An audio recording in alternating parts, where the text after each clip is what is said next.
Howdy, howdy, howdy, y'all. Teresa here, and Bradley, weatherman, internet resetter, general all around good guy. we've been putting in something in your pipe so you could smoke it to make you feel all funny like that. But anyway, it is October 23rd, 2016, Sunday morning.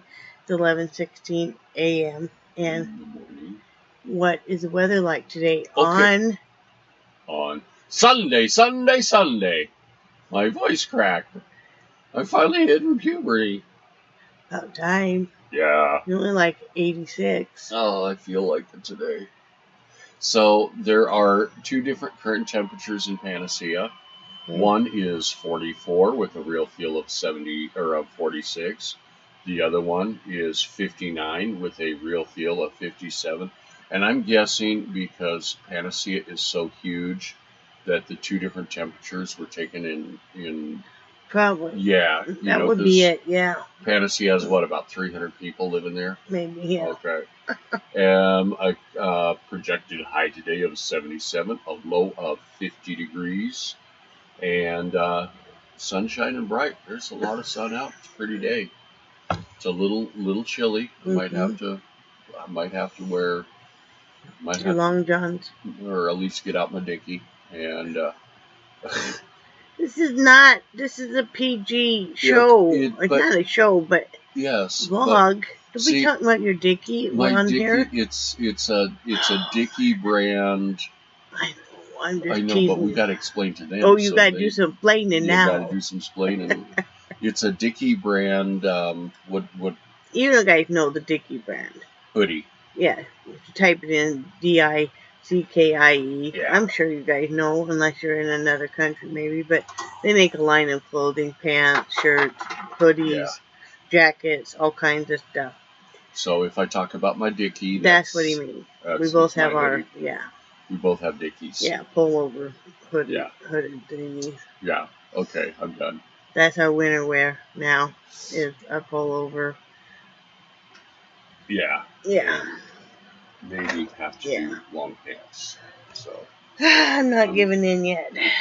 Well, I am gonna go. Yeah, but I'm out. Okay, I gotta start this. Okay, love you. Bye. Love you. I'll go reset love you a long time. I'll go reset the internet. Okay. Okay. Anyway, I'm sure you guys are all wondering. CJ is still with us. Still hanging in there. In fact, she's laying right here by me right now. She did drink quite a bit. She is drinking quite a bit. She's eating just minute little. We got her to take a little bit of ham and a little bit of cheese this morning. Brad did. Yesterday she was wanting to lay on the passenger seat, and kind of be left alone. And I would go over there and love her up. Brad would go over there and love her up. Of course, go over there and change her and stuff.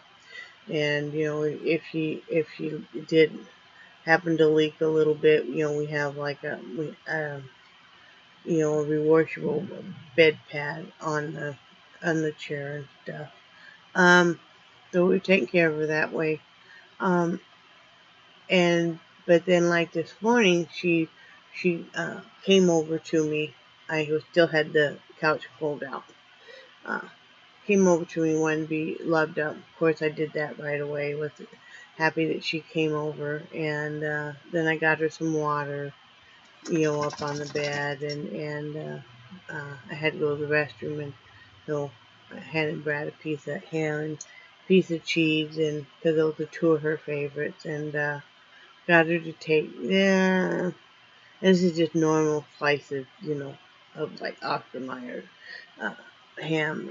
So she only ate about a fourth of it, couple bites of the cheese. But like I said, she's laying here by me right now. She's wants to be close to us right now, and we're doing that and petting her and telling her how much we love her and what a good dog she's been.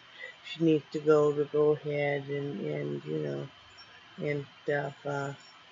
and stuff. We feel very blessed that we had this time with her. Like I said, she came to us purely by accident. We had a family member that lived with us for well over a year, rent free, and this was one of his dogs, and she was very neglected and abused, and she just kind of glommed onto me right away. And like I said, this was like her fourth home, with us, and basically wanted nothing to do with her owner. And so I basically kind of took her because, like I said, that's when we discovered that her nails were so bad and curled up and starting to grow into her pads. She had been so abused. She loved having uh, you know all the attention and love and stuff. So I always feel like even if we have a dog or a cat for a short time, that they're a blessing to us. I know so many people think we're wonderful because this has been kind of our life work, rescuing animals. But it's a blessing to us because you get this precious time to love them up and and to have them be in your life, and even if it's just for a few short years, because we've adopted other senior dogs and special need dogs and cats as well. So she's doing okay. She's on her way out, but she's not in any pain, and we're just keeping her comfortable, really loving her up. The other dogs have even been loving her up and stuff. So you know, it, life, death is part of life, and yeah, cope with it the best you can. Yesterday I did exercise. Um, I didn't want to, but I thought, okay, you know, you still need to exercise no matter what's going on, even if you're having a more difficult time with the eating or whatever because of emotions and whatnot. But you still need to exercise because that's just good for you overall. So I did my seated exercise, which, has gotten a little harder. I did it. I felt it too. Uh, we're changing. Yesterday we decided to change, or I decided to change the eating time because Brad worked primarily at night. So when he gets off work, he's eating dinner basically. It's not our first rodeo with him kind of working those kind of shifts. He did it for so many years when the kids were growing up. But frankly, we get up about mid-morning. And so our first meal of the day is actually lunch. And then we'll eat something light. Like he'll eat something light but full of protein about 4 or 4:30. And I'll have a snack with some protein and vegetables about that time.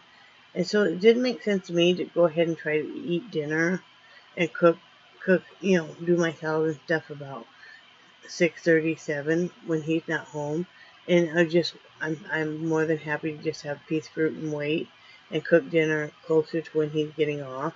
So the food is still fresh for him and stuff, So that's what I'm doing, and that's working out well. Like last night, I made tacos. I just had taco salad. But I had everything ready, so when he got home, it was very nice. So we're kind of changing that. So it doesn't matter. It's just the two of us. It's not like we're now. Years ago we had. I needed to feed the kids. I needed to have them on a pretty strict schedule, and I needed to, feed them about 5:36 so I can get them in bed. Well, we don't have kids now, so that's what we're doing, and it's working out well. I did do some looming last night. I didn't get any painting done because I'm kind of taking care of this dog and stuff. So, and I was feeling down and stuff. But I finished this hooded cowl. I gotta cut that string off, that yarn off. But that one piece kind of twisted. Have to fix that. With that button. And then I did something kind of different, kind of cool. I did some of these curly cues. I did 3 of them. and put them on the back. This is obviously for a child. So when this is night bright color, the color's actually brighter in real life than they are here. But this is kind of a fun. I can see a little girl wearing this, running. And so I did these, and then I braided these. I braided these together, and then attached them. But yeah, those are the curly cues.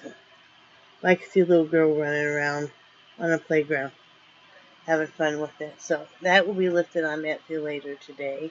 You gotta have fun with what you make, guys. And then I started last night because I don't know. I just really love looming, and I have a hard time sitting. I'm starting to make another shawl. So this is the classic triangle shawl. The pattern's on YouTube here, and I'm doing a 3-stitch on it. So that's what it's coming out at. And I'm using, and forgive me because I don't know what I did with the wrapper to my yarn. I thought I had saved it, but evidently I didn't. It's this Lion's brand homespun. Oh, I think I threw that away. But, yeah, I don't remember what color it is. But I'm using that, and I think I have enough.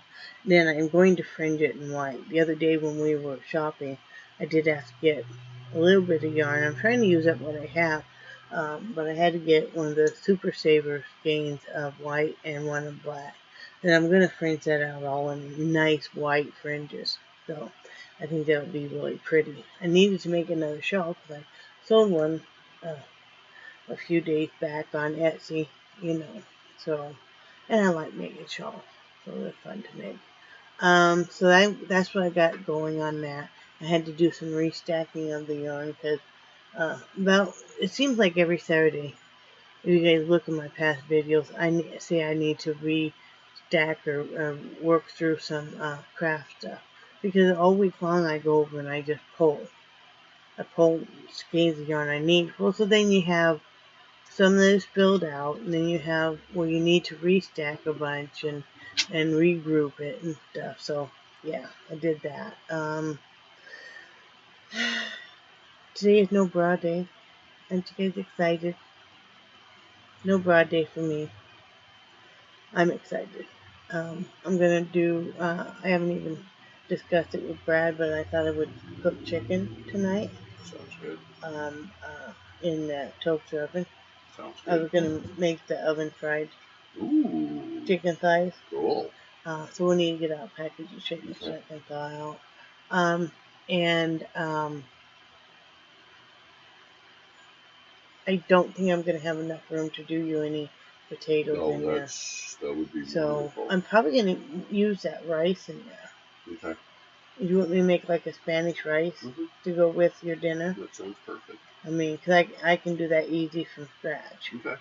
And stuff. That would be perfect. Yeah, because I was telling them how we were changing our eating time because it didn't make sense to have to, and I wasn't near as hungry last night too because we'd had a later dinner. Yeah. I don't know about you, but no, I was so now I'm making homemade Spanish rice, which I know somebody's gonna ask. So I usually just use like tomato sauce. I use salsa and spices. However spicy you like it, and then your rice. We don't use instant rice. We don't like it. Not saying anything bad about it. We just don't like it. So we already had some rice cooked up in the fridge and wanted to use anyway. You need to be eating on those strawberries. Okay. Do we have yogurt left, or did you use it? Yeah. Okay. You might want to use maybe do that. Okay. I'll eat that just before I go to work. Yeah, because I need to make room for that because I have a bunch of red delicious apples I want to cook up. I told you guys they were kind of flavorless, so I'm going to cook them up with some brown sugar Splenda. I'm going to look up a recipe maybe, and some oatmeal and probably some pecan pieces and stuff. You just kind of make like I don't know what you would call it. I just call it cooked apples I call it mock apple pie filling, and then Brad likes to eat it with a little bit of whipped cream or just warmed up or whatever, and it's good, but I gotta make room in the fridge for for the cooked apples. So Mm-hmm. I just cook them in the microwave. I just cut them all up, soak them in, a little bit of lemon juice water, and then spices and, whatnot. I don't know. Most of Okay. my recipes are, if you notice, if I do give you a recipe, I don't give you amounts because I just kind of eyeball stuff because that's the way I cook.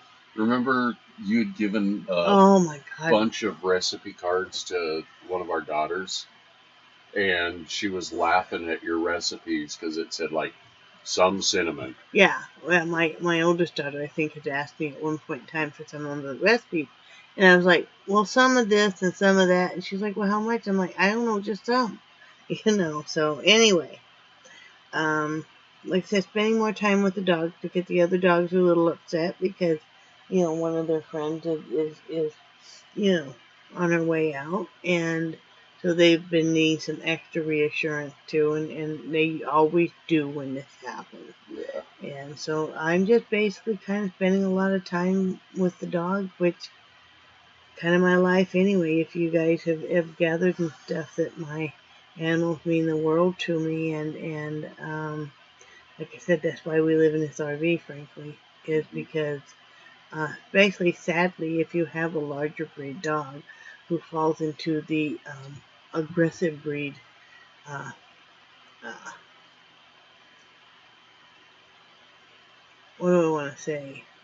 Discrimination. I Mm-hmm. call it discrimination for dogs. It is. Then you have a very hard time finding a place that will take your dog. And Charlie is a Mastiff, an Italian Mastiff, and he falls sadly under that breed, and he probably is our best behaved dog and stuff, even though, he's our biggest dog, of course, because he does weigh out about 150 right now, and he is a real big dog, but, and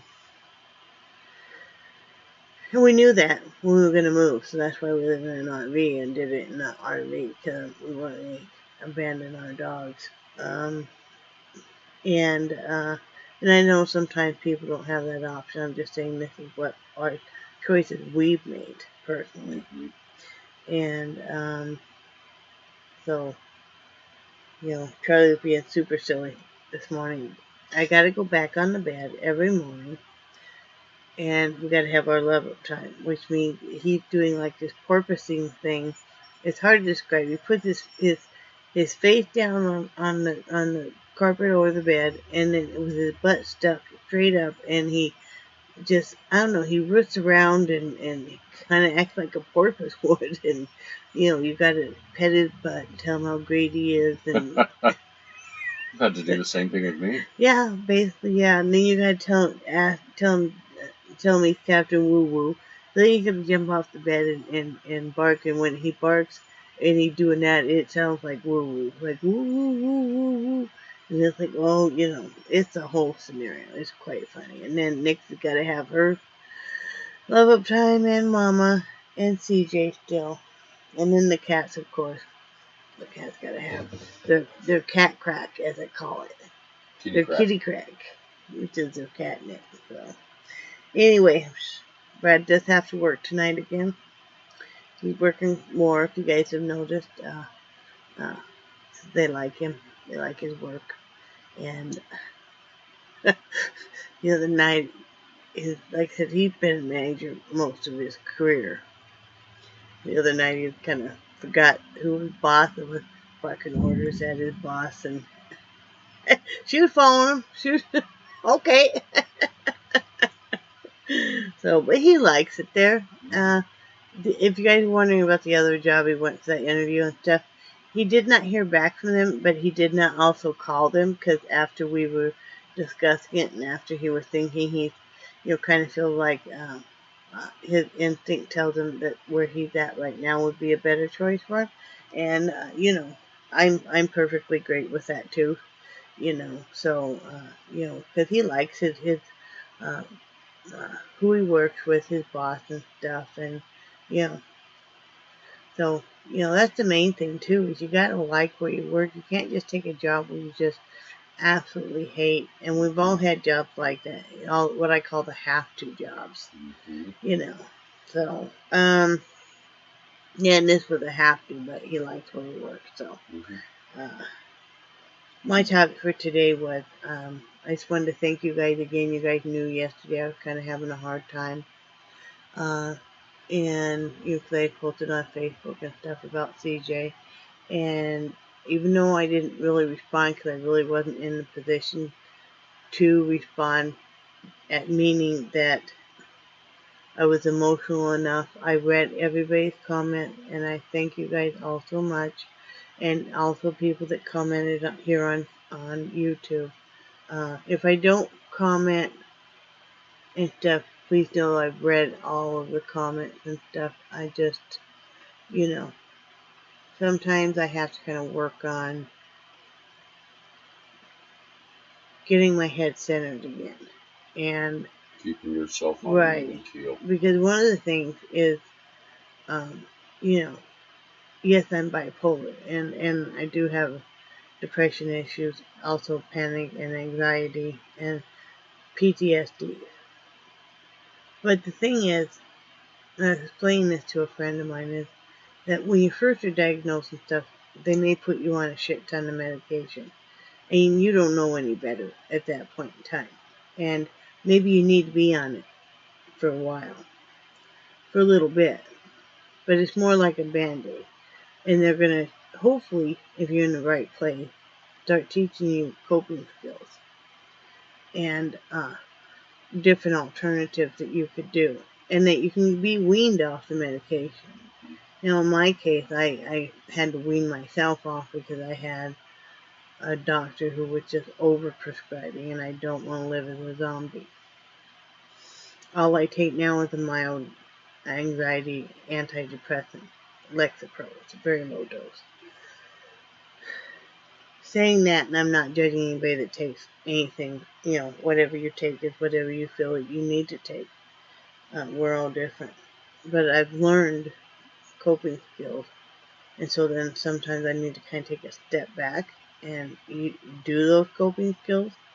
And yesterday I was having a hard time coping with losing, that we're going to lose CJ and stuff. Because you just love your animal so much. I mean, but I'm better. I binge watched Real Housewives of Orange County last night on YouTube here. Because, like I said, we don't get that channel. We don't get the Bravo channel. I know it's trash TV, guys. I do. Okay, but we all have maybe one or two shows that are trash TV that we watch. But I was just glad he didn't have to watch it. Yeah. But, because if you think your life is effed up, all you gotta do is watch some of that. And then people got money, and you always think, oh man, if I had money, your life would be perfect. Then I gotta do it. No. No. And if I had friends that treated me the way those women get caterwauling, woo! No, thank you, man. Like, yeah, the claws come out. Yeah, but I just wanted to thank everybody again because you guys help even when you don't realize it, just by even putting in a comment. Big hugs. My friend Angie on YouTube does that a lot, and I always appreciate that so much. And you guys do mean so much to me. Like I said, I have trouble trusting people and stuff. And sometimes I need to take a step back and kind of just work on myself. And a lot of times, friends don't understand that, and then you end up losing friends. And it is what it is. But you guys really do help so much, So I just wanted to say, the value of a friendship is, you guys are like part of our family, Well, and I can't be there, as much as Yeah, I'd like you to can't be be there all the time. And it really helps with these people. Well, nobody can be there all the time for somebody. I mean, it's just almost impossible if you're going to have your own identity in a marriage still. And everybody needs to work on that. And some of it, you have to work on yourself. And really, one of the things with some of us that are bipolar and stuff is sometimes we'll be impulsive. And especially when you're younger and stuff. And you really have to maybe sit and think things through before you do them. I learned a long time ago, well, a long time ago, maybe 10 years ago, to sit and even make a list and maybe kind of think about it and tell myself, I'm going to think about this for a day before I go ahead and do it.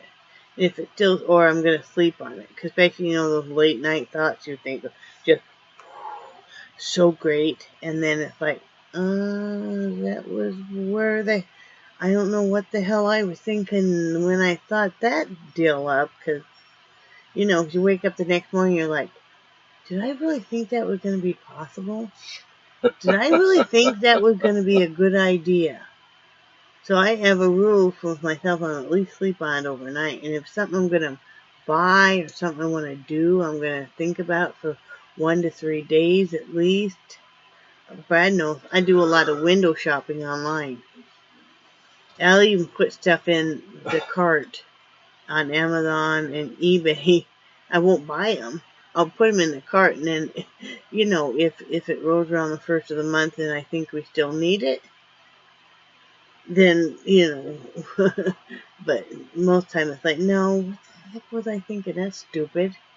Don't shop ever when your emotions are high.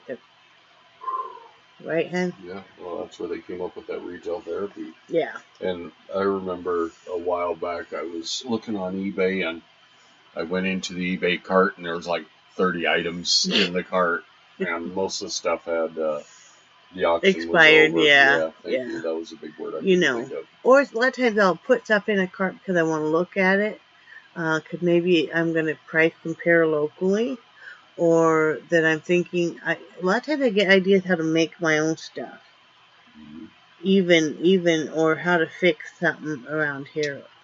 It gives me ideas, so I'll put it in the cart. But yeah. So anyway, I just want to tell you guys thank you again. You guys really helped. I'm better today. Like I said, death is part of life, and I know that she knows that she had been loved, and that she wasn't just a piece of shit dog. So that's important to me. That's really important to both Brad and I, is that our animals know they're not just a piece of shit. And a lot of animals that we've had. You just want to make sure they know that they were loved, especially like that little dog Boop and the mini dachshund that we had. And yeah, we only had him 4 years before he passed, but at least he knew he wasn't just a stud dog. And a stud dog that when he got old enough he couldn't perform, it's like you're just gonna put him down. At least he knew he was just loved, And I've always noticed too, one other thing is with the animals when they're getting ready to pass on and stuff, a lot of times they'll get this burst of energy and happiness just even like a day or two before they pass away. Have you ever noticed that? I mean, Max did that. And they get real loving and, extra loving and stuff. So, it's kind of like their way of saying, goodbye in a way. So, right, hon? Yep, I will never forget when we took Pat out to the lake, and there was that they were dirt cliffs that had eroded, and then there was one pillar that was probably maybe 4 feet across, and it was separated from the main land by maybe 2 feet. And Pat was a lab chow cross, and he was a big dog. And we had taken him out to the lake, and he just went nuts over the water. I mean, he was just, and it was so cool because he jumped over on top of that pillar, and it was kind of like a scene out of Lion King. Yeah, it was. It was neat. His tail was straight up, and he was proud. Yeah, his head was up, and his mouth was open, and he was just This is, and he was blind in one eye, and all the teeth were crushed on that side also. So, but yeah, he loved the water and stuff. So, He spent at least 5 years at the Humane Society. yeah. And when we got him, his spirit was so broken, and Yeah. it was just cool to see where he went from to that particular moment. I'll never forget, we had a pretty big backyard, and I brought him home from the Humane Society. It was always my habit of taking him, within 1 or 2 days out to the vet for a checkup and stuff. And anyway, he saw this big backyard. First of all, he was thrilled when he got to go in the car. This dog, and I know I've told you guys before, but he would keep his back to the front of the cage and in the corner because he'd been out there so long and stuff. And so when the gal working at Humane Society got him out and stuff, he was excited like any dog. When he realized he was getting in my car and stuff, he rode in the front seat and he was just so excited. And, 'cause these dogs, when they're out there that long. But when I opened up the back door and he saw that big backyard and just the elation, it was a beautiful thing. Mm-hmm. And that's why we do what we do. Like when we take the dogs for a walk and stuff, it's the happiness, They let us know living in this RV and stuff when they've been cooped up and they need the two big dogs. They need to go for a walkabout, and stuff. So anyway, I just want to thank you guys so much, uh, for the comments and stuff. Even if I don't respond and stuff, I do read them. Sometimes I'm just not in a headspace where I really can. Remember when Pat hid the cigarettes? Yeah, I totally told okay. that before. I used to smoke and he used to hide my cigarettes, so didn't break them or anything. No. But anyway, I'm gonna let you guys go. This is running along, and I love you guys, and I do cherish your friendship so much. Sorry, I was looking at CJ, and yeah, could you keep checking her breathing? Seriously, and I think you guys are awesome. And say bye, Brad. Bye, Brad. Bye, guys.